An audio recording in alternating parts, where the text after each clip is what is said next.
Yemen is under scrutiny, with the UN's official declaration that it is unfolding in Gaza. But these... Welcome back to Brian Post News, where I sift through humanity's weekly dumpster fire and serve it to you with a splash of sarcasm and a twist of disappointment. Today's episode is packed, so buckle up. First up, because nothing screams vacation ruined like tragedy, we've got a bus crash near Niagara Falls that killed 5 people. Apparently, the only thing more dangerous than the falls is the interstate leading back from them. Then we're off to the stars, or at least we were supposed to be.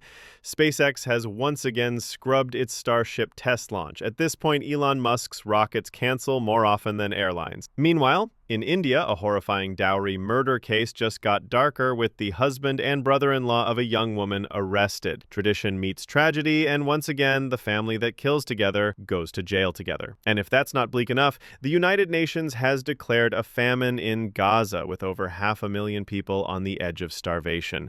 Yeah, we can build AI that paints like Picasso, but feeding children? Apparently too advanced. Finally, because no episode is complete without him, Donald Trump is threatening to send the National Guard into Baltimore, because what better way to fight crime than militarizing a city whose crime rate is actually dropping? But hey, when has Trump ever let facts get in the way of a good headline? So there you have it: death, disaster, rockets that won't fly, leaders who won't help, and Trump who just won't leave. Let's dive in. Tour bus crash near Niagara Falls kills 5. A tragic accident struck Interstate 90 near Buffalo when a tour bus returning from Niagara Falls crashed, killing 5 passengers. The victims were tourists who had just visited one of the most iconic landmarks in North America, because nothing screams perfect vacation like being blindsided by a multi-vehicle wreck on the way home. Authorities say the bus veered suddenly, but the investigation into whether it was mechanical failure, driver error, or sheer bad luck is still underway. First responders described the scene as chaotic, with dozens injured and traffic backed up for hours.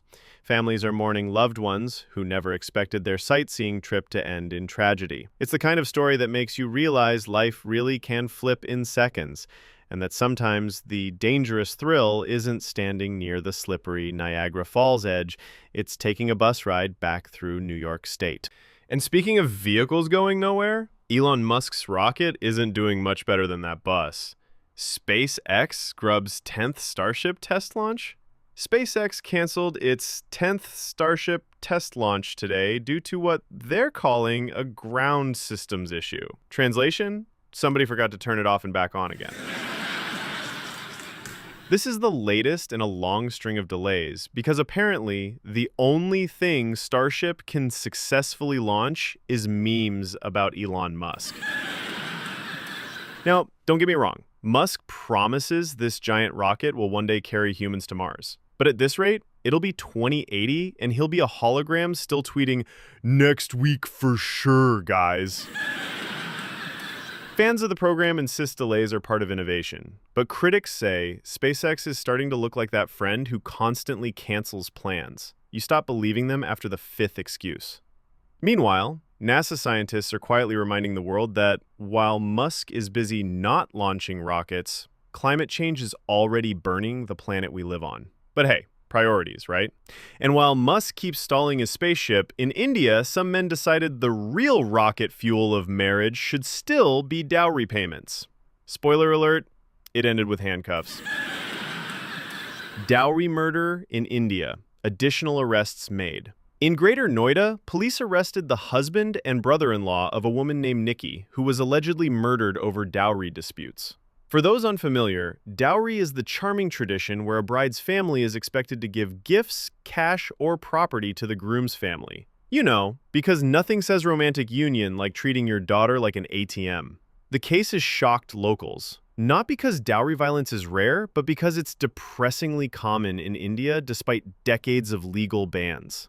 Activists are demanding stronger enforcement and cultural change. The father-in-law, meanwhile, is on the run, proving once again that in-laws are not only hard to live with, they're apparently hard to catch. This isn't just one family tragedy, it's part of a systemic issue. Thousands of women across South Asia face abuse, harassment, and even death over dowry demands. Imagine starting married life with, "Honey, I love you, but where's the gold necklace?" And if you can't deliver, the answer is often violence. Next up, UN declares famine in Gaza. 500,000 facing starvation. The United Nations has officially declared a famine in Gaza, warning that more than 500,000 people are literally starving.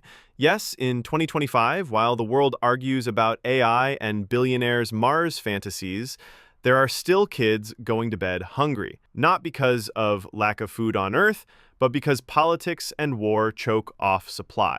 Humanitarian groups describe scenes of families surviving on scraps, children wasting away, and hospitals collapsing under shortages. Israel's military campaign and border restrictions, combined with internal chaos, have left Gaza's population desperate. Aid convoys trickle in, but nowhere near enough to stop starvation. Basically, Gaza is living proof that humans can invent self-driving cars but can't figure out how to keep children alive. And the UN doesn't use the word famine lightly. It means the situation is catastrophic, irreversible without urgent help. 500,000 people are facing death by hunger, and yet world leaders issue press releases instead of food shipments because, thoughts and prayers are cheaper. But hey, while one part of the world is literally starving, America's former president is busy threatening to starve Baltimore of federal funding. So at least he's consistent. Trump plans National Guard deployment to Baltimore. Donald Trump has announced he wants to send National Guard troops to Baltimore, claiming the city is crime-ridden and out of control, which is odd because Baltimore's homicide rate has actually dropped dramatically in recent years. It's like Trump's version of crime stats comes from an alternate universe, or maybe just Fox News reruns from 1993. Maryland Governor Wes Moore blasted the idea as unconstitutional and a political stunt, pointing out that Baltimore doesn't need soldiers marching in, it needs investment, schools, and jobs. But Trump, in typical Trump fashion, doubled down. He even threatened to withhold federal money meant for rebuilding the collapsed Key Bridge, because apparently nothing says tough on crime like punishing infrastructure. Local leaders condemn the move as pure theatrics, and residents say they're sick of being used as a prop for political speeches. But let's be honest, Trump doesn't actually care about Baltimore. He just found another way to get a headline and rile up the base. Because if there's one thing more reliable than Baltimore's crab cakes, it's Trump trying to pick fights with cities he's never lived in. So there you have it. Buses crashing, rockets failing, dowries killing, Gaza starving, and Trump threatening. Just another Monday in human civilization. That's today's ride on the news carousel, folks, where every horse is broken, the music's off key, and somehow Donald Trump is still running the ticket booth. If you made it this far, congratulations, you're more committed than Elon Musk's launch schedule. Hit that subscribe button before Trump tries to deploy the National Guard to your house. And drop a comment, what's worse, starving kids in Gaza or billionaires canceling rocket launches for the 10th time? Don't worry, there's no wrong answer, humanity's losing either way. This has been Brian Post, I'll see you tomorrow, assuming the world hasn't collapsed by then.